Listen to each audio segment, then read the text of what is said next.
pessoal, tudo bem com vocês? Eu sou o André e é um prazer ter vocês aqui nesse momento nos assistindo e a você também que está aí nos acompanhando no YouTube ou pelo Spotify. Estamos começando mais uma aula do Praticadamente. E hoje a nossa convidada especial é uma nutricionista que vai mostrar como é possível se alimentar de forma saudável, sem dietas restritivas, respeitando as suas necessidades e preferências. Estamos falando da nutricionista comportamental e especialista em transtornos alimentares, Marina Kandalaft. Ficou curioso? Então fique aqui conosco, porque nessa live você vai aprender como ter uma relação mais leve e em paz com a comida e com seu corpo. E aproveito também para convidar vocês para acompanharem nossas atividades da semana pelo Instagram ou Facebook e assistirem os nossos episódios já gravados e liberados no YouTube e no Spotify. Agora eu quero passar a palavra para a nossa convidada, Marina Kandalaf. Oi, gente, muito boa noite para quem está nos escutando aqui ao vivo, seja para quem está escutando, né, no YouTube ou no Spotify. É um prazer muito grande, agradeço muito o convite de todos aqui do Praticadamente, né? Preparei um material bem legal para a gente estar conversando hoje sobre alimentação de uma forma descontraída, e principalmente trazendo um conhecimento talvez um pouquinho diferente do que a maioria das pessoas tem sobre a área da nutrição. Eu imagino que alguns de vocês possam já ter alguma experiência com nutricionista, ou ter uma imagem do nutricionista, talvez um pouco mais tradicional, como eu costumo dizer, e aqui a gente vai descobrir que tem um outro jeito de a gente buscar cuidar da nossa alimentação, cuidar do nosso corpo, cuidar da nossa saúde, sem necessariamente a gente precisar estar fazendo uma dieta restritiva, ou se punindo, ou se é uma coisa sofrida, né? Como que a gente pode construir uma boa alimentação para a nossa vida ao longo prazo. Eu separei um material aqui para compartilhar com vocês, né? Para quem está vendo aqui ao vivo, então eu vou compartilhar aqui a minha tela com vocês, só um minutinho, até para todo mundo consiga visualizar.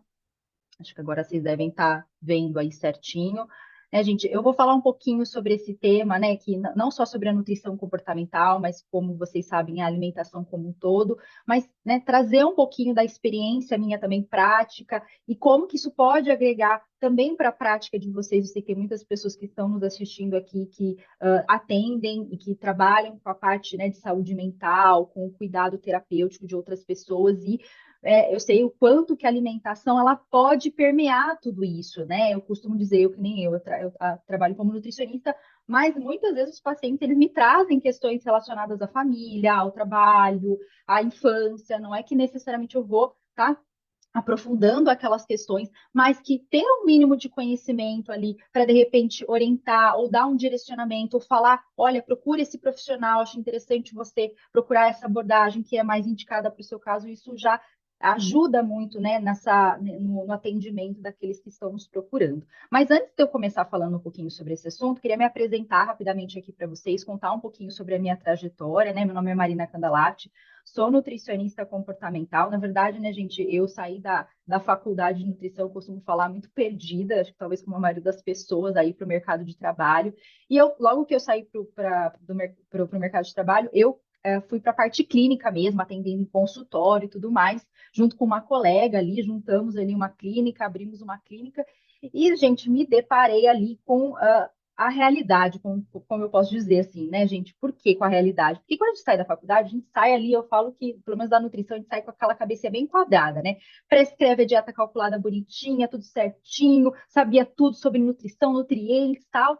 Mas eu me deparei com pessoas, né? Eu sei que pode parecer óbvio isso, né, gente? Mas para mim, na época, não era nada óbvio, né? Eu estava lidando com pessoas, as pessoas vinham com uma bagagem, né? Com uma história, com uma vivência, com questões emocionais, com questões psicológicas relacionadas à comida e à vida delas, né? No particular, isso influenciava na alimentação. Então, me vi ali, né, numa sinuca de bico ali, tentando entender ali um pouco mais da mente humana, e aí que fui descobri que existia uma área que ainda estava começando muito aqui no Brasil, que é a nutrição comportamental. Então, fiz uma pós-graduação lá em 2017 em comportamento alimentar, e aí, a partir disso, só continuei os meus estudos na saúde mental, desenvolvimento pessoal, né? Então, fiz formações em programação neurolinguística, fiz formações na parte de coaching, sei um pouquinho de hipnose, como eu estava falando com o pessoal aqui antes da gente começar a gravar, né? Mas não me enveredei para essa área. mas sei um pouquinho, tenho um pouquinho desse conhecimento e também me aprofundei muito na área de transtornos alimentares, né? Eu trabalhei por 2 anos como nutricionista voluntária no ambulatório de transtornos alimentares da Unicamp e também, né, finalizei recentemente um aprimoramento no Ambulim, que é o ambulatório de transtornos alimentares da USP, do Hospital das Clínicas, que é referência, né, principalmente aqui na América Latina, é um centro de referência para essa área de transtornos alimentares e é o que eu trabalho hoje, principalmente, né, ajudando pessoas que têm essas questões, mas não só, né? Então, só para vocês conhecerem um pouquinho sobre o meu trabalho, de como que é esse meu dia a dia, né? E vocês vão entender muito mais, porque eu vou trazer muito mais conhecimento aqui, é um pouquinho óbvio da parte mais técnica, só para vocês entenderem um pouquinho mais de mim. Mas antes de a gente adentrar um pouquinho nessa parte do conteúdo que eu preparei aqui para vocês, eu sempre gosto, quando a gente vai falar sobre alimentação, de mostrar esse iceberg, né? Que eu falo que é o iceberg da alimentação. Tem gente que chama de outras formas, mas é uma forma, né, talvez mais prática da gente conseguir entender o que é alimentação, né? Eu sei que quando a gente fala alimentação, alimentação saudável, pode vir na mente de vocês um monte de ideias, né? Cada um tem uma ideia do que é uma alimentação saudável, do que é uma boa alimentação,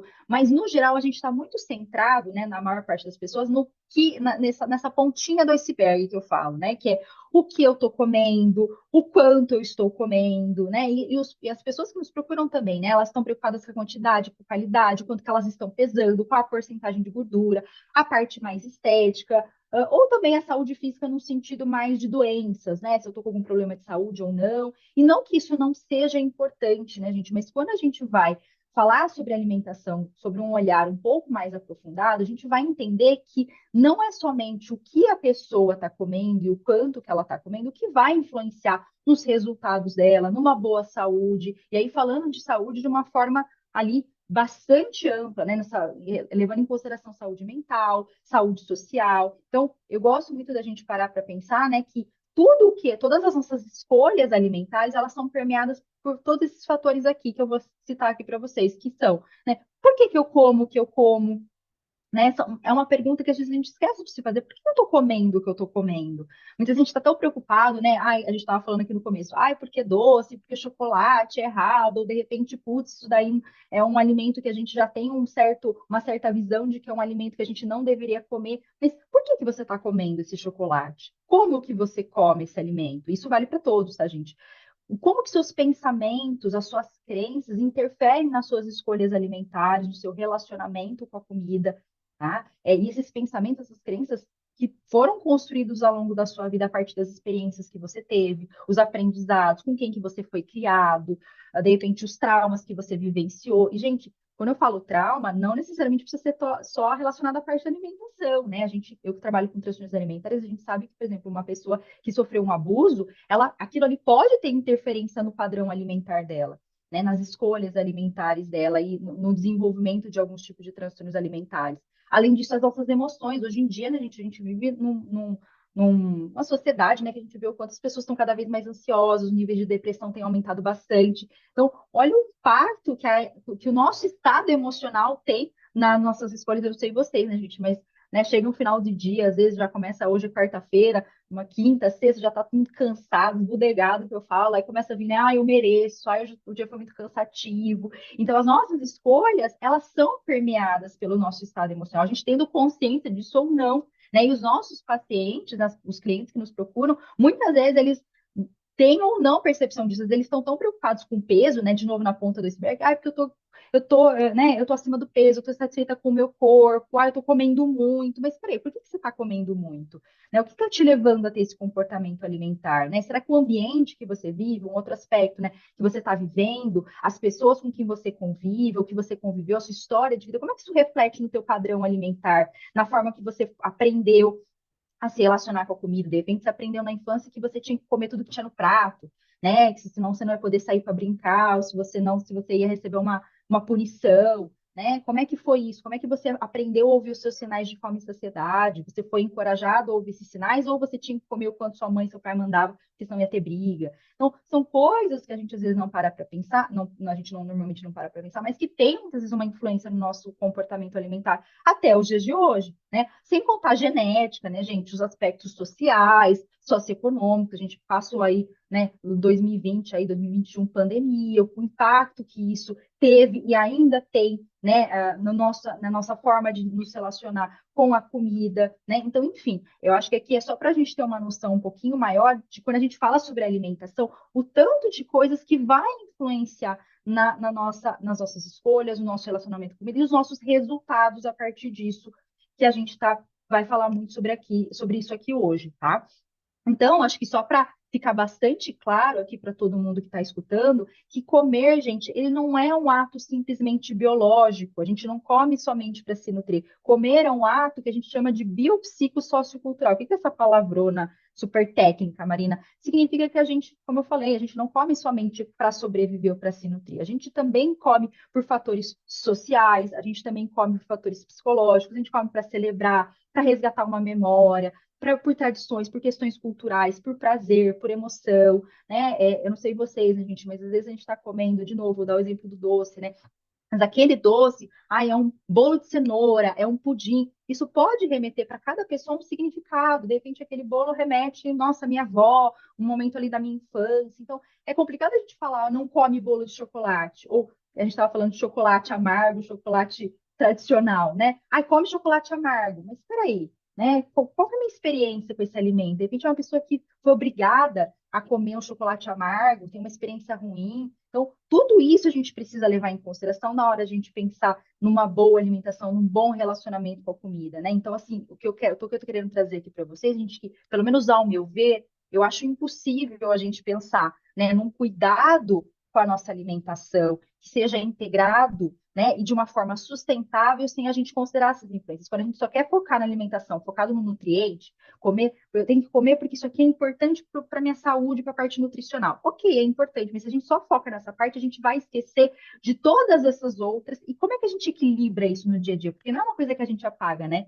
Como é que eu faço para conviver pacificamente com os alimentos, sendo que eu vou ter momentos sociais com a comida, né? Como é que eu faço para tornar isso viável? Porque a impressão que às vezes eu tenho, né, quando a gente fala sobre alimentação, é que parece que são só dois caminhos. Ou eu como uma alimentação saudável, e é aquela alimentação muitas vezes focada numa dieta, ou uma alimentação que eu como tudo que eu quero, a hora que eu quero, sem nenhum critério. Não é isso, né? A gente pensar num caminho do meio que a gente consiga minimamente equilibrar todas essas facetas. Eu não sei se isso que eu estou falando está fazendo sentido aí para vocês, tá?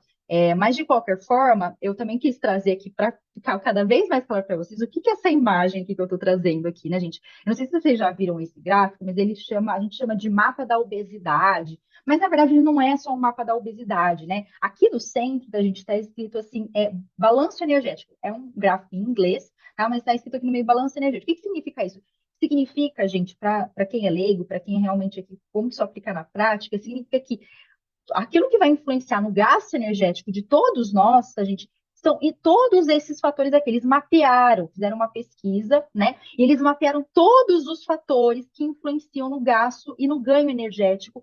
E no caso, eles estavam analisando a questão da obesidade, todos os fatores, cada um desses quadradinhos aqui, gente, são um dos fatores que interferem na alimentação do indivíduo. Ou seja, é fácil a gente falar, né, com uma pessoa que está acima do peso, né? É só comer menos, é só ter força de vontade, é só querer, é só fechar a boca, é só malhar mais, né? Quando, na verdade, é uma coisa muito mais complexa, né? E se alimentar envolve muitas facetas. Então, acho que esse gráfico, ele dá essa ideia para a gente um pouco mais clara de que, poxa, realmente há muitas variáveis, e por isso que estudar, né? No caso, eu estudei sobre comportamento alimentar, mas procurar um profissional com esse olhar é importante, porque ele vai te ajudar a, de certa forma, a gente olhar para isso, para tudo isso e conseguir encontrar aí um meio do caminho que funcione para cada pessoa, né? Porque o meio do caminho é diferente para cada um, tá? Esse aqui, gente, é o mesmo gráfico, tá? Mas ele separou aqui em grupos, né, os fatores principais que interferem na nossa alimentação. Então, só reforçando o que eu já falei aqui, né? Então, fatores sociais vão influenciar na nossa alimentação, né? Fatores relacionados ao consumo alimentar, à produção de alimentos, fatores psicológicos individuais, a questão de a atividade, a questão de ambiente, a biologia, enfim, um monte de detalhezinhos aqui que eu não estou nem mencionando cada quadradinho aqui que eles colocaram, mas de grupos, de uma forma geral, é isso que eles tentam trazer de novo, só reforçando aqui para vocês o tanto de coisas que vai influenciar na nossa alimentação. Por isso que eu quero trazer muito essa visão para aqui para a gente, para nossa conversa, para que a gente possa olhar para a nossa alimentação até com um olhar um pouco mais gentil, mais acolhedor, porque às vezes a gente também é meio é, injusto, eu falo, né?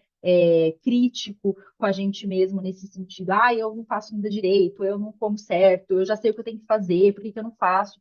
Porque, na verdade, não é só saber o que tem que comer. Talvez a gente até já saiba o que precisa comer, o que que é legal, o que que não é, a gente já tem essa informação, mas tem outros fatores que precisam ser levados em consideração se a gente quer fazer uma mudança de comportamento alimentar que seja efetiva, tá? Mas vamos lá, né, gente? Mas, Marina, o que que é a nutrição comportamental, né? E por que que ela é importante? Como que ela pode trazer aí um benefício para quem, de repente, está precisando desse olhar? Gente, a nutrição comportamental aqui, ela é uma abordagem que ela surgiu para contrapor essa visão que as pessoas têm. O que foi criada, de certa forma, é em relação à alimentação restritiva, ou aquela alimentação que as pessoas acreditam que, que a gente divide os alimentos entre certos e errados, bons e ruins, permitidos e proibidos. Então, a ideia dessa abordagem é a gente tirar essa visão dicotômica, essa visão restritiva, a gente entender que tem contexto e espaço para a gente comer de tudo, né? Não é comer tudo de uma vez, tá? Mas tem espaço e contexto para comer de tudo, né? Que todo alimento ele tem a sua importância. Pode ser que não seja nutricional, mas é importante para o aspecto social, para o aspecto cultural, como a gente já viu, né? Além disso, a nutrição comportamental, ela tenta tirar essa visão de culpa do ato de comer, né? Ou de focar somente na parte nutricional e não levar em consideração todos os outros significados que estão por trás dos alimentos, como a gente já viu. E, além disso, mudar aquela visão do nutricionista, né? Até a postura do nutricionista nesse sentido, né? Porque, de novo, eu não sei a experiência de vocês, mas eu recebo muita gente no meu consultório que traz esse relato para mim de, puxa, Maria, eu já fui no nutricionista e, nossa, eu me senti julgada, eu era criticada quando eu fazia uma determinada escolha, né? Então, a gente chama isso de um nutricionista policial, ou nutricionista juiz, né? Ou policial alimentar, né? Que é aquela pessoa que está ali te criticando, julgando as suas escolhas, está certo, está errado, por que que você fez isso? E não traz, de fato, né? A gente percebe que esse tipo de postura não ajuda o indivíduo a mudar. Não sei vocês, né? Se alguém fica na minha orelha gritando, ah, por que você está comendo isso? Você sabe que você não pode comer. Ah, você não estava de dieta? Né? Isso pode ser até só seu parceiro, sua parceira, né? Sua mãe, seu pai, alguém da sua família. Já é chato. Imagina um profissional que você está ali buscando ajuda, ele vem ali te criticar. Ele não vai ajudar a pessoa a efetuar a mudança, muito pelo contrário, ela vai desistir do processo, ela vai achar que ela não é capaz. Então, a gente vê que a gente tem uma postura mais acolhedora, mais aberta, de escutar aquele paciente, de escutar a dificuldade dele. E isso faz com que ele se sinta mais à vontade para trazer as dificuldades e, principalmente, a gente entender o que está por trás dessas dificuldades antes mesmo de sair julgando e criticando, tá? E além disso, né, gente, a nutrição comportamental, ela é essa abordagem que a gente fala que é inovadora. Ela surgiu, gente, para vocês terem uma noção quanto ela é recente aqui no Brasil, em 2014, porque a nutrição comportamental, na verdade, ela é um instituto, né? Ela foi ali institucionalizada, né, por algumas nutricionistas, é uma marca hoje, né, mas de certa forma é uma abordagem que a gente vê, por exemplo, nos Estados Unidos, que já vem sendo estudada há muitos anos, mas agora, em 2014, muito recente aí, né, gente, menos de 10 anos, que ela ganhou essa força. Então, quando eu comecei, gente, que foi lá em 2017, eu falava que eu não aplicava dieta, que eu não trabalhava com dieta, que eu trabalhava com nutrição comportamental, as pessoas olhavam para minha cara e falavam, o quê? Como assim você não aplica dieta? Como assim? Você antecipa o que comportamental? O que é isso, né? Então, eu falo que é uma abordagem inovadora, mas assim, né? Agora nem tanto, porque já está se tornando mais conhecida, mas é uma coisa recente, é uma coisa nova, porque além dela ter essa visão mais global, né, levar em consideração, como a gente já viu aqui, os aspectos sociais, culturais, afetivos que fazem parte do comer, ela também leva em conta a ciência da nutrição. Então, não é como se a gente estivesse excluindo, né? Então, não vamos focar na parte nutricional, os nutrientes não são importantes, não. Isso importa sim para a gente, isso é trabalhado, né? Isso é importante que a gente leve em consideração, mas não é só isso, né? Então, a gente vai olhar muito mais para o que o indivíduo está comendo, o quanto ele está comendo. Isso é uma coisa que, gente, eu estou falando aqui de uma coisa técnica, mas vocês podem levar isso para a vida de vocês, sabe? Particular mesmo, sabe? Às vezes a gente fica tão preocupada com a parte nutricional, sim, é importante, mas vamos olhar o contexto, né? Além de eu olhar o que eu estou comendo e o quanto, mas por que que eu estou comendo o que eu estou comendo? o como eu estou comendo o que eu estou comendo, qual é o contexto, qual é o cenário, o que que me levou a comer esse alimento, qual foi o gatilho. Isso vai me dar talvez muito mais pistas e informação e talvez até uma perspectiva maior de mudança do que quando eu fico só focada no que no canto. Ah, por que comer isso? Eu sei que eu não posso comer. Mas espera aí, o que eu comi no primeiro momento? Qual foi o fator? Será que foi emocional? Né? Será que foi alguma questão ali do ambiente? Né? Foi algum pensamento que passou pela minha cabeça? O que que será que me levou para esse comportamento? Então, tudo isso, né, dentro de um trabalho aí que a gente faz, um processo terapêutico, a gente consegue ajudar o indivíduo a identificar isso e aí pensar, obviamente, em estratégias para ele lidar com essa questão, tá? Então, de certa forma, é isso que é um pouquinho, né, dessa abordagem. E eu queria trazer muito para vocês, a gente também desse olhar não prescritivo, né? Então, quem trabalha com a nutrição comportamental, como é o meu caso, não necessariamente significa que a pessoa ela não vai prescrever dieta. A gente chama isso de uma linha não prescritiva, né? Que é uma pessoa que não prescreve, né? Não faz dietas, não trabalha com cardápios, nem nada do tipo. Porém, não é todo profissional que é formado, por exemplo, ou se enveredou para essa parte comportamental que não vai trabalhar com dietas. Essa foi uma escolha que eu fiz. E dentro da nutrição comportamental, existe técnicas para que a gente trabalhe com essa abordagem não prescritiva. E eu gosto muito de trazer aqui para vocês, né? A gente não vou trazer a parte técnica necessariamente, mas como que é possível, né, a gente fazer boas escolhas, a gente cuidar da nossa alimentação, a gente cuidar sim da nossa saúde, porque isso não significa que a gente não está olhando para a saúde, sem ter que fazer uma dieta. Isso vale para vocês que estão aqui, que de repente querem cuidar da própria alimentação, quanto para um paciente de vocês, um cliente de vocês, que de repente vocês veem que eles já fizeram muitas dietas, sabe aquela pessoa que vive fazendo dieta, atrás de dieta, e funciona por um tempo e daqui a pouco para, não funciona mais, reganha peso, a pessoa se frustra, a pessoa se culpa, enfim, ou vocês mesmos já estiveram nesse lugar de efeito sanfona, né, e que aquilo não está funcionando mais para a pessoa, existe um caminho mais funcional, mais sustentável, que é esse caminho não prescritivo que a gente fala, né? Um caminho que envolve fazer boas escolhas, mas sem necessariamente você ter que estar fazendo uma dieta restritiva. E eu estou falando aqui, né, a gente só fazendo um parênteses, deixando bastante claro, que eu estou falando aqui de pessoas que não têm nenhum tipo, perdão, de doença ou algum tipo de patologia, como a gente costuma falar. Então, por exemplo, se é uma pessoa que tem um diabetes, nesse caso, aí, por exemplo, se uma pessoa viesse me procurar, a gente sim trabalha com plano alimentar, às vezes precisa, tá? Então, aqui eu tô falando de dieta restritiva, no geral, focada em perda de peso, focada nessa questão mais estética, né? Quando não há aí necessariamente uma doença associada, porque muitas vezes aí precisa, sim, de um plano alimentar calculado, aí é algo que é necessário. Então, não é uma coisa simplesmente, eu não vou aplicar dieta, porque não, né? Tem que analisar cada caso para a gente saber o que é melhor a ser feito, tá? Mas enfim, bora lá. Agora vamos entender o porquê não fazer dieta, porque eu sei que alguns de vocês podem estar aqui falando, tá, Marina, entendi, muito interessante essa linha, essa abordagem, mas como efetivamente isso, por que que efetivamente não fazer dietas não é interessante? Por que que surgiu essa abordagem? Por que que isso faz sentido, né? Então, gente, eu vou explicar aqui para vocês o ciclo das dietas. Eu não sei se vocês já ouviram falar desse ciclo das dietas, mas eu acho bem interessante trazer aqui para vocês, porque assim, alguns de vocês aqui podem falar, Mariana, mas eu nunca fiz dieta, isso aqui não se encaixa para mim.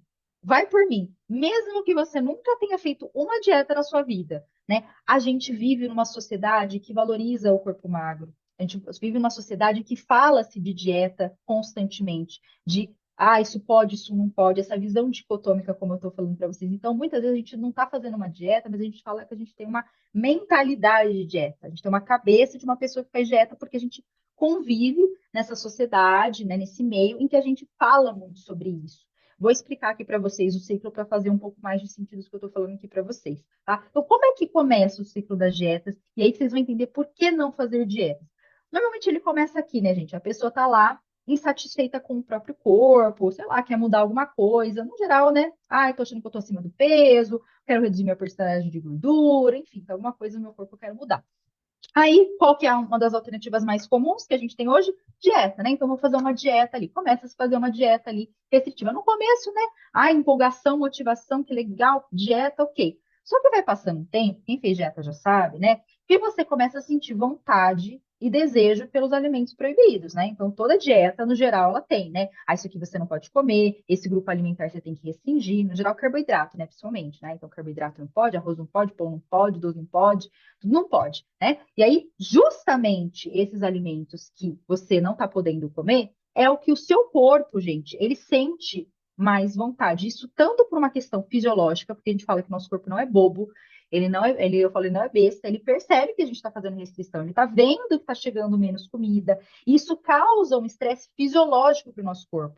Então, ele vai com um mecanismo de sobrevivência, de proteção. Opa, peraí, tá chegando menos comida, menos nutriente. Peraí, o que que eu preciso fazer aqui para manter meu corpo vivo, né, gente? Porque o nosso corpo, ele não quer nem saber que a gente vive, eu falo, numa sociedade que valoriza o padrão de beleza magro, entendeu? Ele quer te manter vivo. Então, você está comendo, você está chegando os nutrientes que ele precisa, é isso. Não importa, né? Ah, mas eu quero ficar mais magra. Ah, eu tô com uma gordurinha aqui no culote. Ele não quer nem saber. Para ele, a gordura é proteção. Então, o que que acontece? Ele vai causando esse estresse, né? Porque você vai dando menos nutrientes para o corpo, especialmente quando você faz dieta por bastante tempo, principalmente muito restritiva.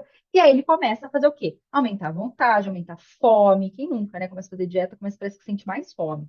Sente mesmo, né? Além de tudo, causa estresse psicológico, porque quem aguenta, né? Ficar sem poder comer o que a gente gosta, aí não pode sair com os amigos, me chamam para comer pizza, eu não posso comer pizza, né? Aí você quer tomar uma cervejinha, você não pode tomar uma cervejinha. Então fica aquele estresse, tanto fisiologicamente quanto psicologicamente. E aí, de novo, né? Os pensamentos, a fome vai aumentando à medida do tempo. E o que que acontece, né, gente? Chega uma hora que a gente não aguenta. A gente não aguenta, ou acontece alguma coisa que eu falo, né? Um dia que você está estressado, você chega em casa, aí você fala, quer saber? Dane-se, vou comer tudo mesmo. E aí você tem o quê?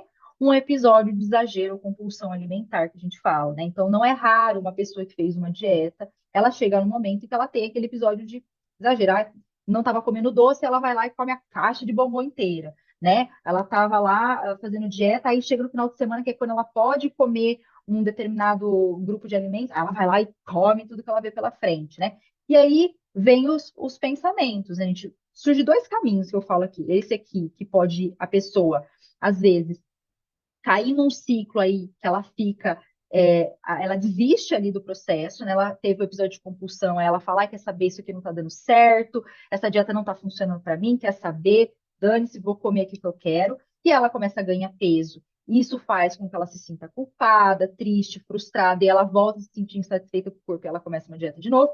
Ou ela teve um episódio ali de compulsão, ela já se frustra, ela já se culpa, ela já se sente a pior pessoa do mundo, volta a se sentir insatisfeita e continua a dieta que ela já estava fazendo. Então, tem gente que fica, eu falo, que fica anos fazendo várias dietas, de dieta em dieta, em dieta em dieta, achando que é a próxima dieta que a gente fala que vai resolver o problema da pessoa.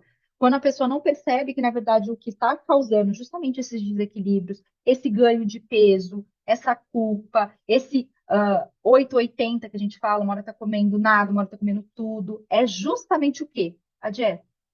Então, tem gente que acha que como que a gente rompe a compulsão? Tem gente que fala, como é que eu faço para parar de ter compulsão, Marina? Parar de ter descontrole? Eu vou parar de comprar doce. É uma alternativa dependendo do caso, mas muitas vezes o caminho é realmente parar de fazer dieta, viu, gente. Enfim, não vou me ater muito aqui, senão eu fico aqui falando uma hora só desse assunto. Mas não sei se deu para entender, se fez sentido aí, se vocês estão se identificando de alguma forma. A Marcinha colocou aqui, né? Já fiz bariátrica e já ganhei quase todo o peso de volta. Isso acontece, né? Muitas vezes, né, Marcinha? Isso não só quem fez bariátrica, que não, quem fez e quem não fez, né? Muitas vezes pelo próprio efeito sanfona ali da restrição que é causada. Bariátrica tem outras questões aí envolvidas, tá? Não é só essa que eu tô falando aqui. E só para a gente fechar, né, gente, esse assunto da dieta, só para ficar todo mundo bem alinhado aqui, eu sempre gosto de trazer um pouquinho dos efeitos colaterais das dietas restritivas, porque assim, as pessoas elas só falam dos benefícios da dieta, no geral, né? Eu falo que todo mundo gosta de postar o antes e depois, né? E posta lá no Instagram o antes e depois, olha como era antes, olha como era depois. Mas ninguém posta, eu falo o depois. Eu falo, né? Depois que você fez a dieta, como é que você ficou? Mentalmente, fisicamente, durou? Quanto tempo você conseguiu manter esse peso aí, esse corpo aí? Porque é isso também, né? Nem sempre emagrecimento é igual à saúde, né? Depende como que esse processo é feito. Mas, enfim, no geral, né, gente, as dietas, aí depende da dieta, depende de quanto tempo a pessoa está fazendo, ela pode ter vários efeitos colaterais Alguns eu já citei aqui, como, por exemplo, o próprio efeito sanfona, reganho de peso. Tem pessoas que vivem anos tendo efeito sanfona, e um dos efeitos colaterais da dieta é o efeito das dietas é o efeito sanfona, é o reganho de peso, pela própria redução de metabolismo, tá, gente? Dieta é um dos fatores que a gente vê que reduz muito o metabolismo basal das pessoas, principalmente aquelas pessoas que fazem muitas dietas e muito restritivas e por muito tempo, tá? Então, olha que louco que eu vou falar aqui. Isso pode até gerar um nó na cabeça, né? Mas assim, hoje se discute na ciência que uma das possíveis causas e contribuições para a obesidade foram as dietas. O que eu quero dizer é que a dieta pode ter sido um dos fatores que ajudou a aumentar o ganho de peso, porque dieta, ela pode gerar esse ganho de peso pelo efeito sanfona. Então, as pessoas ficam de dieta e vão ganhando mais peso. Vocês já perceberam, né? No geral, quando você perde peso e você reganha o peso, normalmente você ganha mais do que quando você começou a dieta, justamente por esse mecanismo de proteção do corpo. Então, às vezes, parar de fazer dieta é uma forma de parar de ganhar peso também. Óbvio que aí envolve todo um acompanhamento para que a pessoa também não fique perdida, né? Mas isso é um caminho. Até porque, gente, dieta também é fator de risco para transtornos alimentares, eu não posso deixar de falar isso, né? Eu trabalho com transtornos alimentares e a gente sabe hoje em pesquisa que dieta aumenta em 18 vezes o risco de uma pessoa desenvolver um transtorno alimentar. E aí tem gente que fala, ah, mas isso aqui não vai acontecer comigo. Gente, transtorno alimentar a gente fala que não tem cara. Pode acontecer com qualquer um. E não entendam bem, né? Não é que você vai fazer uma dieta que vai ter transtorno alimentar, mas aumenta o risco, né? Você aumenta ali em 18 vezes a proporção da chance de você ter um transtorno alimentar. Se você tiver outras características, isso pode acontecer. Fora outros efeitos aqui, né? A gente nem vou falar todos, mas que tem a ver com essa parte, inclusive, fisiológica, né? Às vezes você tá se sentindo tão cansada, tá na dieta, tá cansada, aí começa a ter alteração de humor, começa a ficar irritada, começa a brigar com todo mundo, começa a ter mal-estar, não consegue se concentrar, sono piora, perde massa magra, enfim, são inúmeros efeitos colaterais, de novo, dependendo da dieta, a frequência, o tempo que a pessoa está, enfim, tudo isso pode acontecer. Então, estou colocando isso para vocês, não para assustar, mas para alertar, para a gente pensar realmente se dieta é o melhor caminho para a gente buscar uma boa alimentação, né? E muitas vezes a gente está achando que a gente está fazendo errado, né? Ah, então, se eu não estou fazendo uma dieta também, parece que eu tô falhando de alguma forma. Não, né? Então a gente pode buscar um outro caminho para a gente conquistar uma boa alimentação a longo prazo. Ok? Tá fazendo sentido, gente? Estou falando muito rápido. Eu sei que já está quase dando o nosso tempinho, mas a gente começou um pouquinho depois. Mas vou dar uma aceleradinha aqui. A Marcinha colocou assim: a manutenção é eterna? Não entendi, ô Marcinha, a pergunta. Se você quiser depois você fazer, se você quiser abrir o microfone. Porque você falou daquele, o depois do depois, né? Isso. Aí me veio à mente esse negócio, porque eu tenho uma amiga que é Uhum, nutricionista e eu uhum, vejo que os pacientes, clientes dela, que estão há mais tempo mantendo, eles vão mesmo para manutenção, entendeu? Eles uhum, já estão com ela há anos, uhum. justamente para esse controle, entendeu? Eles Sim. não ganharam peso, Uhum. não são todos, né? Porque eu acho Sim. que a maioria, tipo, atingiu o objetivo e não volta. Mas eu vejo que ela faz essa manutenção com eles, entendeu? De, não sei, motivação, Não, ou não mas é sei, alguma legal coisa isso. assim. Não, legal. Eu acho que é isso, né? São pessoas que estão fazendo o processo de manutenção de cuidado com a alimentação, porque, né, gente, eu acho que assim, falando de alimentação, né, Marcinha, respondendo a sua pergunta assim na lata, existe, a manutenção é eterna? Não, nada é eterno, né? Tudo que a gente faz exige justamente esse processo de você estar sempre renovando, né? Ainda mais quando se trata de uma pessoa que teve obesidade. A obesidade é uma doença crônica. Então a gente sabe que não tem uma cura. Então a pessoa tem que cuidar disso pro resto da vida. É que nem quem tem ansiedade, quem tem depressão, né? É algo que se a pessoa não cuida, aquilo lá pode voltar. Ou, enfim, ou um diabetes, que a pessoa vai lidar com aquilo pro resto da vida. Então, a questão de peso, a gente quer essa fórmula mágica, né? Essa coisa de eu vou fazer uma coisa e eu não vou mais precisar me preocupar com nada, né? Com peso, com o que eu vou comer. E não existe isso, né? Então, por isso que a minha abordagem de trabalho, ou pelo menos que eu tento trazer isso para as pessoas que me procurem, até para vocês que estão aqui, é justamente como que a gente pode pensar em construir uma boa alimentação para a vida. O que eu quero dizer com isso? Não só pensar em curto prazo, porque no geral a gente quer isso, né? O que eu faço para perder, como é que eu faço para perder peso rápido? Né? Como é que eu faço para alcançar tal objetivo rápido? Tá, mas o que que adianta você conseguir isso rápido? Isso aqui que você está pensando em fazer, você vai conseguir manter depois? Ah, eu vou cortar arroz, vou cortar isso, vou cortar aquilo. Tá, e depois, você vai conseguir ficar sem comer esses alimentos? Até quando você vai conseguir ficar sem isso? Então, ótima essa sua pergunta, viu, Marcinha? Porque realmente é uma coisa que às vezes a gente não para pensar, né? E a manutenção, né? Você está indo num profissional, ou você buscar meios, né, de estar sempre ou cuidando disso de certa forma, vai ser importante para você conseguir manter os resultados, sim. Isso com certeza contribui, tá? Depois, se quiser fazer mais alguma pergunta, estou à disposição, viu, gente? Vocês podem me interrompendo, tá? Mas Tu aí vocês faz, devem. desculpa.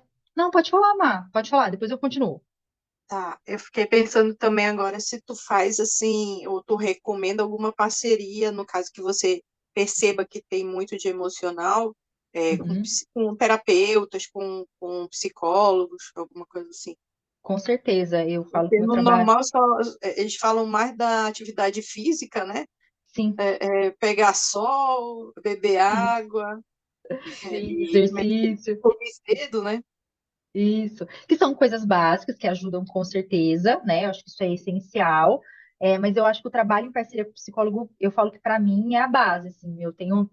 Eu sempre estou assim em parceria com os psicólogos, seja a pessoa que já vem, ou com outros profissionais, ou outros terapeutas também, viu, gente? Porque às vezes a pessoa não necessariamente ela vai procurar um psicólogo. Tem outras clientes que às vezes fazem terapias, né, com coaching, com a outra parte, mas vai ter esse olhar para a saúde mental dela, de certa forma, que eu acho que é importante, porque é um outro trabalho, né? Aqui eu faço esse olhar também com a pessoa na parte alimentar, mas tem coisas ali que eu não vou conseguir estar trabalhando com ela, que não é o meu escopo, né? Então, precisa ter esse espaço também, e no geral tem melhores resultados quando tem essa equipe multi que a gente fala, né? Então, ela está sendo olhada por um nutricionista, por um psicólogo, um educador físico, às vezes um endócrino, enfim, uma equipe aí multi quando é possível, né? Porque a gente sabe que nem sempre isso é possível para todo mundo, então a gente tem que trabalhar com o que a gente tem, com cada público e tudo mais, tá?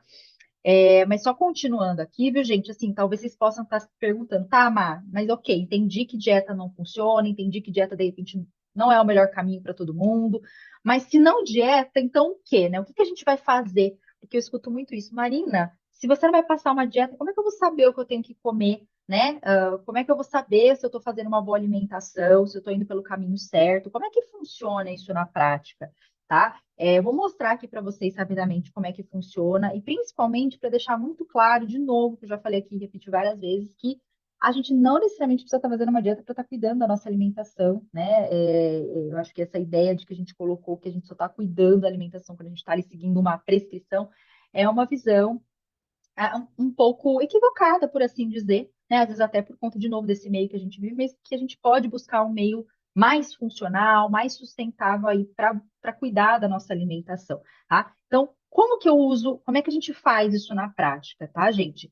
Primeira coisa, deixando muito claro, tá? O fato de não ter dieta não significa que a gente não fala de alimentação, de qualidade, de quantidade, da parte nutricional, tá? A única coisa que vai mudar é que a gente vai usar estratégias, técnicas diferentes que eu vou explanar aqui um pouquinho para vocês, só para vocês conhecerem um pouquinho, tá? Mas deixando muito claro que às vezes as pessoas acham que, tipo, a gente vai focar na parte, é, as outras áreas da nutrição, no sentido, né, essa parte social, cultural, afetiva, emocional, mas não vai olhar para a parte nutricional. Não, isso está sendo considerado também, tá? Faz parte do combo.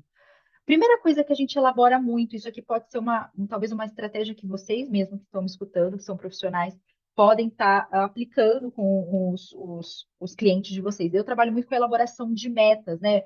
Quem já trabalha com essa parte de metas já deve ter ouvido falar muito também com a tal das metas SMART, né? Que cada uma das letras tem um significado. Se você nunca ouviu falar, depois vocês pesquisam ali no Google, você vai achar com muita facilidade. Mas basicamente a elaboração de metas, ela vem nesse ponto de que junto com o cliente ali, a gente elabora ali metas pensando tanto no objetivo dele, né, do estado nutricional que ele está, mas metas principalmente gente, que sejam aplicáveis, factíveis, que façam sentido para aquela pessoa. Por que eu estou falando isso, gente? Porque, no geral, quando a gente vai num profissional nutricionista, a gente está muito acostumado, assim, né, a pessoa vai me falar o que eu tenho que comer, né? Eu fico ali na posição de ouvinte, né? Aquela relação meio verticalizada, né? O nutricionista é o que sabe mais, é o que tem o conhecimento, e você está ali escutando ali só passivamente ali escutando aquelas informações, ou tipo assim, o outro manda, você obedece, sabe? E eu odeio, eu odeio essa visão, Porque eu acho que ela não funciona, né, gente? A pessoa escuta ali, fica ali escutando um monte de coisa, e tipo, tá, o que que eu faço com esse monte de informação? Eu não ia... Aí a pessoa pensa, mas como que eu vou aplicar isso? Como é que eu vou fazer? Então, a meta elaborada em conjunto é justamente para a pessoa se colocar nessa posição ativa do processo dela. Então, eu incentivo muito isso até para outras áreas mesmo. Incentivo o cliente de vocês, né? Tipo, tá, o que que você acha que você poderia fazer? O que que você acredita que faria sentido para você? Isso aqui está te incomodando. O que que você sente que seria possível na sua rotina? E ajudar ele a pensar junto, né? Porque também às vezes as pessoas, óbvio, elas pensam em metas, às vezes que também não fazem sentido, do tipo, ai, Marina, eu acho que eu vou comer doce uma vez só por semana, uma vez no mês. Aí eu falo assim, tá, mas você conseguiria ficar um mês inteiro sem comer doce? Isso é possível? Isso é factível? Então, a gente vai ajudando a pessoa ali, construindo a meta junto com a pessoa, para que ela se sinta participante, para que seja algo mais aplicável, e a chance dela conseguir aplicar e aquilo fazer sentido para ela é muito maior quando ela está participando desse processo do que quando ela está ali só escutando ali o que você está falando, tá? Então, eu acho isso bem legal para elaborar essas estratégias junto com a pessoa. Além disso, né, aí trazendo um pouquinho da parte mais do nutricionista, a gente também utiliza outras ferramentas. Eu falo de ferramentas inovadoras, tá, gente? Porque, no geral, isso que eu vou listar aqui para vocês, não é comum, não se era comum tanto usar isso no meio da nutrição. Mas a gente usa, por exemplo, ferramentas da terapia cognitivo-comportamental, da TCC, não sei se alguém aqui é psicólogo, mas existem várias ferramentas que hoje a gente aplica também no campo da nutrição. Muitas vezes o paciente ele vem com uma crença disfuncional sobre a comida, a gente consegue ali com a educação nutricional ajudar aquela pessoa a ressignificar, a dar uma crença mais funcional para aquela questão alimentar, para aquele pensamento que ela foi construindo ao longo da vida dela. A gente utiliza técnicas da entrevista motivacional, da programação linguística, coaching, o comer intuitivo, que eu não sei se vocês já ouviram falar, eu estou até procurando meu livro, ele está aqui, né? Que é uma outra abordagem também, né, gente? Esse que é o livro mais antigo, que não é só no livro, tá, gente? Eu tenho o livro, mas a abordagem ela não é só baseada no livro, né? Mas ele foi o primeiro lançado e é uma abordagem que assim, ela é muito incrível e faz muita diferença ali, tem várias técnicas para ajudar a pessoa a fazer essa mudança de comportamento alimentar e do mindful eating também, que é o comer com atenção plena, tá? Para a gente ir finalizando, gente, além disso, um ponto muito importante, eu acho que para a gente pensar em mudança de comportamento, qualquer que seja, tá? Aqui pode ser para o campo alimentar, mas qualquer coisa é escutativa. Talvez vocês já estejam até cansados de escutar isso, outros não, mas para quem não está familiarizado com esse termo, né? Escutativa é basicamente isso, né? De que a gente está ali aberto e de fato ouvindo o que o cliente está falando. Muitas vezes eu saí muito com essa visão, né, na faculdade, da nutricionista que quer solucionar tudo, que sabe tudo e quer passar ali a receita para o cliente, né? Ah, você está fazendo isso aí errado, isso aí você está fazendo não está legal? Ah, então, olha, você tem essa solução. Ah, porque o índice glicêmico, porque isso você tem que dar uma aula ali para a pessoa, né? Palestrinha ali que você fica dando. E, na verdade, a pessoa só quer ser ouvida, quer um tempo ali para ela trazer as questões dela, e de fato você está atenta porque ela está te falando, né? Às vezes a pessoa nem falou direito, você está captando as entrelinhas e nem é isso que está acontecendo. Então, realmente, assim, dá espaço para a pessoa contar a história dela, para se sentir à vontade e confiante para trazer as dificuldades dela. Esse olhar integrado, que eu acho que ele é extremamente importante, e que isso também é um diferencial, eu acredito, dentro da área da nutrição, que é o que eu trabalho, que não é focar só no nutriente, mas olhar para a saúde do indivíduo como um todo, como é que está o trabalho, como é que está a família, como é que é o ambiente que essa pessoa vive, como é que está o estado emocional, como é que está a parte psicológica. De novo, não vou cuidar de todas essas áreas, né? Mas eu vou entender como que isso interfere na alimentação daquela pessoa, o impacto que aquilo tem e entender se ela precisa, de repente, de um outro profissional, de uma outra ajuda, para que ela consiga aí alcançar também os objetivos dela, tá? E por fim, gente, autonomia alimentar. Eu acho que o grande, grande objetivo da abordagem não prescritiva, da nutrição comportamental, e que eu acredito que é algo que a gente possa estar incentivando, né, inclusive para vocês que às vezes vem um cliente e que de repente está ali reclamando da alimentação, ajudar a incentivar aquela pessoa a ter autonomia. O que que é autonomia aqui, para quem não está familiarizado com esse termo, né? É justamente a pessoa ganhar confiança, né, e habilidade, né, para ele conseguir fazer as próprias escolhas alimentares dele, sem precisar ficar dependendo ou do profissional ou de um papel, né, que é a dieta ali, para conseguir se alimentar bem. O que mais me deixa triste é escutar isso, né? As pessoas que vêm, Marina, eu não sei me alimentar bem se não tiver alguém me falando que eu tenho que comer. Se não tiver alguém mandando em mim, eu já escutei isso. Marina, eu preciso de alguém me mandando em mim para eu comer bem. Falei, nossa, isso é um problema, né? Porque se você só consegue comer bem se alguém está te mandando, tem questões aí bastante profundas que precisam ser olhadas. Então, é justamente a pessoa ela se sair do processo e ela se sentir capaz de conseguir manter os cuidados que ela aprendeu ao longo do processo, e não algo que a prenda, que realmente a faça depender daquele profissional para conseguir saber se o que ela está comendo é certo ou não, é bom ou não. Ela mesma ter esse conhecimento e eu falo, né, como se fosse um pássaro que sai do ninho e vai voar sozinho e consegue aí caminhar, né, com as próprias pernas de uma forma autônoma, livre, confiante, que é o que é o mais importante, tá? Então, fechando aqui, eu sei que foi bastante informação, também teve bastante parte técnica, gente, mas assim, a minha missão como profissional, e me coloco à disposição para ajudar vocês, ou caso, né, o meu trabalho seja útil para algum dos clientes, ou algo que de repente eu não trouxe aqui, mas que vocês tenham dúvida em particular de alguma questão específica, né? Mas a minha missão principal é ajudar vocês, meus clientes, enfim, a desenvolverem uma relação mais leve, mais tranquila, também mais equilibrada, tanto com a comida com o próprio corpo, gente. Eu não falei tanto da parte corporal aqui, porque senão, enfim, ia ser muito grande. Mas posso vir aqui de novo para falar um pouco sobre insatisfação corporal, relação com o corpo, distorção de imagem.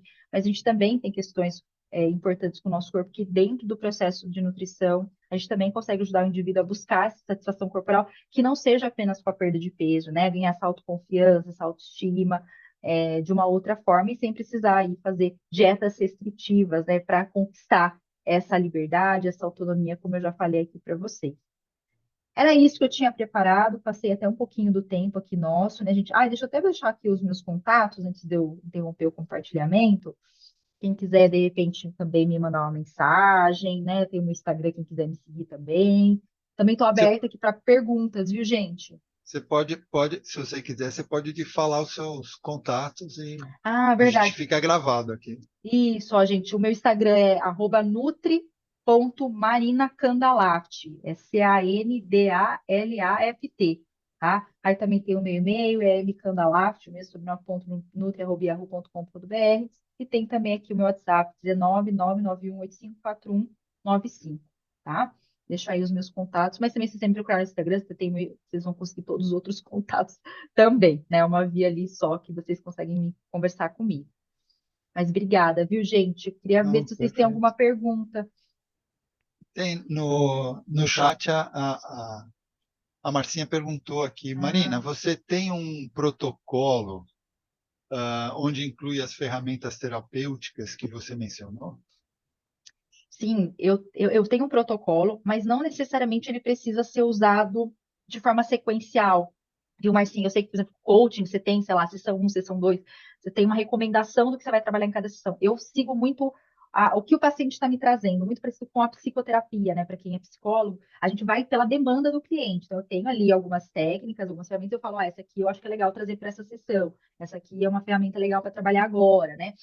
Então, eu tenho alguns protocolos, mas depende muito de cada caso, da demanda do cliente. Até porque é isso, às vezes também a pessoa vem com uma demanda nutricional um pouco maior mesmo, sabe? Algum ajuste que a gente precisa fazer um pouco mais essa parte, às vezes algumas coisas vão ficando um pouco mais de lado até a gente ajustar os pontos principais ali, tá? Deixa eu ver, tem mais Sim. alguma, André? Vamos ver a Olha, questão da. ela ainda completa, né? A questão Hum, de autoimagem é uma questão hum, mesmo, né? uhum, De uma relação aí, né? E sim, ela diz, né, que depois da bariátrica, muita desordem em relação à autoimagem. autoimagem. Nossa, isso é verdade, viu, Marcinha? A gente não trouxe aqui toda essa questão, mas isso é uma questão que acontece com muitas mulheres na bariátrica, e não só, viu, gente? Às vezes pessoas que perdem, essa coisa do que eu falei do efeito sanfona, ganha e perde peso. Não sei se vocês já pegaram, às vezes, pessoas que você fala, gente, mas essa pessoa, ela está magra, ou ela nem tá com esse tamanho todo, mas ela se vê gorda, ela se sente gorda, né? Ou o contrário, ela se vê muito magra, mas ela não tá magra, né? Ela tá num outro tamanho. Isso a gente fala de distorção de imagem corporal. Isso está muito dentro do campo dos transtornos alimentares, é um dos fatores ali de critério diagnóstico que a gente fala, mas não é só. A gente vê em cirurgia bariátrica muito, né? Porque a pessoa perde peso muito rápido, o cérebro não acompanha, né, essa mudança corporal, então é muito comum. Às vezes a pessoa, isso, né? A pessoa, ela esbarra, tipo, é como se o corpo dela fosse maior, ela esbarra, às vezes como se ela ainda fosse bater num lugar, ela vai comprar uma roupa GG, extra G, mas ela já tá usando M, sabe? Tem muita coisa aí nesse meio. E que isso é legal vocês saberem, né? Porque às vezes você fala, mas gente, por que que isso tá acontecendo? Essa pessoa não tá vendo que ela tá magra? Não adianta você falar se é magra, né? Porque tem outras questões ali, que pode ser cognitivas até ali, de neurológicas, mas também pode ser questões de crenças. Isso também a gente precisa avaliar, cada caso, tá? Tem Engraçado, né? uma Meio questão louco, né? É muito interessante. tem uma questão de uma pesquisa que uma das outras, esse impacto que dá em relação à autoimagem, né? Uhum, Acontece, muitos casais se separam, né? Tem a uhum, questão, o homem não aceita a mudança assim da mulher porque ela passa a se cuidar mais, porque tem que fazer academia, não sei o que, não sei o que, e uhum, ela começa a ficar mais bonita. E os uhum, homens também largam as suas relações, por quê? Porque eles ficam, eles se colocam naquele lugar que eles viviam uma fase de rejeição, né? uhum, De outros olhares femininos e potencializam o lado sexual deles. uhum, Demais, inclusive. uhum. Demais. Aí acontece muito divórcio, né? Separação nesse momento. Porque Sim. aí realmente tu sai. É quase como se mudasse de personalidade. É Uhum. muito doido isso. Muito Sim, doido. sim. E aí Acontecem tem a muitas questão coisas, né? no caso de mulheres, às vezes vira alcoólatra, muda, né? A compulsão vira o alcoólatra, Uhum. ou Isso, viciada em compra, compra, ou muda, ou né? outros comportamentos Ou muita compulsivos, né? malhação, Troca. aquela que a pessoa não tem mais noção que já passou do ponto. Sim, isso acontece, né? Por isso que realmente precisa. Não quer dizer que não possa acontecer mesmo com acompanhamento, né? Mas por isso que é importante a pessoa estar num acompanhamento tanto antes da bariátrica, né? Porque tem gente que. Isso é comum, às vezes já acontecer, infelizmente, né? A pessoa só pega o laudo ali, né? E não faz um acompanhamento prévio, porque vai ter uma transformação. Então é importante que a pessoa saiba, já esteja preparada para preparada, né? Entre aspas, já vai entender o que vai acontecer e ter o acompanhamento pós, porque é aí que vai acontecer É, realmente essas transformações. Ela precisa estar é, ali acompanhada, e às vezes até de família, né? Que você está falando da relação afetiva, às vezes precisa de um acompanhamento de terapia de casal, às vezes vai entrar outras coisas ali no meio disso tudo, porque de fato são coisas que até então não era uma questão e começam a se tornar uma questão, né? é, é Não, mas é verdade. bem importante isso, né? Isso que você está trazendo. Acho que a Elaine colocou Elaine, também uma pergunta aqui, né? a Elaine, ela falou, Marina, o que na maioria das vezes acontece para que a pessoa abandone a dieta?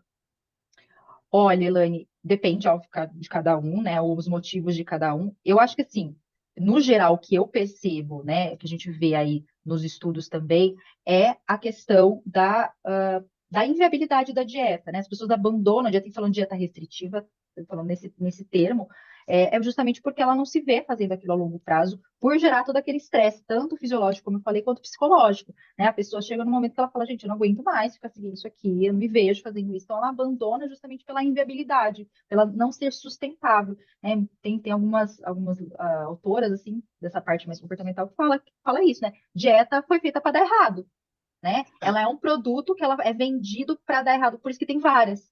E aí você compra outra, né? Na expectativa de que aquela ali vai dar certo. Se fosse um produto que funcionasse, era para fazer uma, duas no máximo, e pronto, resolveu. Mas é um produto ineficaz que você fica fazendo. E aí o problema da dieta, né, que se fala muito é isso, a cultura da dieta é que aquela dieta ela culpa você por não ter dado certo. Ela fala, a culpa é sua, você que não teve força de vontade suficiente, você que não é determinado o suficiente. Se você tivesse feito, você teria perdido peso. Então, vira um processo muito louco, assim, né, de culpabilizar o indivíduo, e aí vem toda aquela frustração, toda aquela culpa, e a pessoa vai trazendo para ela, sendo que, na verdade, o produto, a dieta, não funciona mesmo, né? Então, e de novo, né, não fazer dieta não significa não cuidar da alimentação, né? Existe um outro caminho que a gente pode buscar um cuidado com a alimentação sem necessariamente cair na dieta restritiva, né? Sem necessariamente ir para esse caminho, esse lugar. Fez sentido, Elaine? Sim. Que bom. Marina, outra... eu tô Pode falar. perguntadeira hoje. Pode falar, Márcia, gostando da sua interação. Ah, quando tu atende um cliente, tipo assim, ele não tem consciência que ele tem algum transtorno, que já é um transtorno. Uhum. Tu consegue perceber dar uma orientação nesse sentido, porque tem gente que não tem realmente Não tem. uma noção, né? Não tem. É, Principalmente eu acho que é quem é anoréxico, quer emagrecer mais ainda, né? Só que aí sim, tá preocupado com esse negócio de exame, coisa e tal. sim. Não, isso é muito, muito comum, viu, Elaine? Assim, é claro que assim, muitas vezes, eu falo que assim, é engraçado, né? Às vezes nem sempre essas pessoas caem com os profissionais que entendem de transtornos alimentares, o que é uma pena, né? Porque o que acontece? Essa pessoa está insatisfeita com o corpo, ela acha que ela tá, vamos pegar esse exemplo, né? A pessoa acha que ela não tá magro o suficiente, ela vai lá no profissional para emagrecer. Aí aquele profissional que não entende nada vai dando dieta, vai restringindo a alimentação daquela pessoa e não percebe que aquilo ali tem todo um transtorno ali se formando, né? Então, nesse caso, se a pessoa chega para mim, a gente já consegue, através dos comportamentos, né, já ir mostrando, né? Eu tenho uns 3 casos, assim, na minha cabeça, assim, de pacientes, assim, que eu fui direcionando para isso. O que acontece? Às vezes nem sempre começa com transtorno alimentar, a gente fala que é um comer transtornado. Às vezes a pessoa, ela nem fecha o diagnóstico do transtorno alimentar que a gente fala. Ela tem algumas características ali, que ela flerta um pouquinho com o transtorno alimentar, mas ela está caminhando, assim, ela está indo para aquele caminho, assim. Só que ela não está percebendo, porque hoje fazer dieta, se preocupar com alimentação, passar horas na academia, tá preocupado com caloria, sabe? As pessoas, elas normalizam isso, né? Então ela tá preocupada com a saúde. Isso é muito comum também em meninas muito jovens. Então, eu atendo várias meninas, às vezes, adolescentes, assim. Aí a mãe também não percebe, né? Não é nem culpa da mãe, mas a mãe acha, ai, que linda, tá preocupada com a saúde, ai, que bonita. Nossa, olha que minha filha, que fitness. E a menina tá lá, 3 horas na academia, conta cada caloria que come, fica culpada com tudo que come fora do que ela acha que tá certo. Esse é um caso mais assim, né? Mas assim, a pessoa não percebe, porque é muito comum, né? Então, isso é legal a gente falar aqui, vocês tenham essa visão, porque às vezes a gente também passa desapercebido isso, né? De achar que, não, tá tudo bem, né? E o contrário também é verdadeiro, né? De tipo, uma pessoa que você vê que tá comendo muito, você já tá, ai, gulosa, ai, fecha a boca, ai, nossa, por que come tanto? Né? E tem, às vezes, um sofrimento ali por trás, né? Uma pessoa que tem, às vezes, um transtorno da compulsão alimentar, um comer muito emocional, né? No geral, tem um porquê daquilo tá acontecendo, sabe? Faz sentido isso que eu tô falando aqui pra vocês, gente? Tô falando muito. Não, não faz Tem o sentido, caso sim. também eu conheço algumas crianças, né, Hum, que já estão indo para o quadro de obesidade, uhum, né, ou já, aliás, já estão obesas, uhum. não daquele jeito que a gente pensa de primeira, né, mas Sim, já sim, estão bem assim, tipo, nível 1, talvez. sim. E tu vê a ansiedade no Uhum, que se trata a comida, né, sim, aquele negócio, parece que a comida vai sumir, vai acabar, as sim, pessoas, ele já quer repetir antes de comer o primeiro prato, sim, e já está preocupada se alguém vai comer o resto. E criança, sim. né? Não, isso Criança é que às como. vezes não tem, sei lá, não tem 10 anos, não tem 7 anos, né? Sim. É- é- a- tu chega a atender criança? No geral, Marcinha, eu atendo mais adolescente, assim, né? E no geral, eu atendo adolescente se tiver o diagnóstico de transtorno alimentar, alguma coisa nesse sentido, algum tipo de distúrbio, um comer transtornado. Normalmente eu indico para uma outra colega que tem um pouco mais de experiência, porque trabalhar com criança envolve trabalhar com a família, né? Eu falo que não existe é, nutrição, terapia nutricional, terapia, qualquer tipo de terapia, se você não trabalha com a família, né? Porque tem, óbvio, esse trabalho com essa criança, de entender o que efetivamente está acontecendo, mas também tem esse trabalho familiar, porque é isso, né? A criança, ela tá nesse meio e ela não tem controle Adolescente também, de 100%, uma né? certa forma, né? Sim, adolescente também, né? É que adolescente tem, parece que um pouco mais essa autonomia, né? Já tem um Aham. pouco mais de entendimento do que às vezes das coisas, mas mesmo assim, né? Ainda assim depende daquela família, então precisa ali fazer aquela conversa com a família, e então precisa de um outro. Eu atendo alguns casos, mas não é o público que eu normalmente, né, me procura 100%, assim, normalmente para indicação, esse tipo de coisa, mas a adolescente mais para adulto mesmo, a parte mais adulto jovem, adulto indo para mais para até 60 anos, 70 anos ainda me procura. Imagina. Legal. E fica mais Marina, pesado para os pais também, né? Que eles acabam Uhum, querendo, não quer assumir a responsabilidade numa situação dessa. É a criança que é gulosa, né? uhum, E, sim, primeiro às era vezes muito sim, fofinha, aí depois já virou muito gulosa, né? sim, Aí tem que comer até terminar o prato, não pode deixar no prato, sim, e, é, e tem por que aí sempre vai. olhar, por aí vai, exatamente, é bastante coisa, né, tem que sempre olhar cada caso mesmo. então, Marina, estamos chegando aqui nos nossos finais aqui. E eu Uhum, queria até avisar, deixar aqui que suas redes sociais e seus contatos, tá? Eu vou deixar na descrição desse vídeo que vai ficar gravado, vai para o YouTube e para o Spotify, tá Ótimo. bom? Então, Combinado.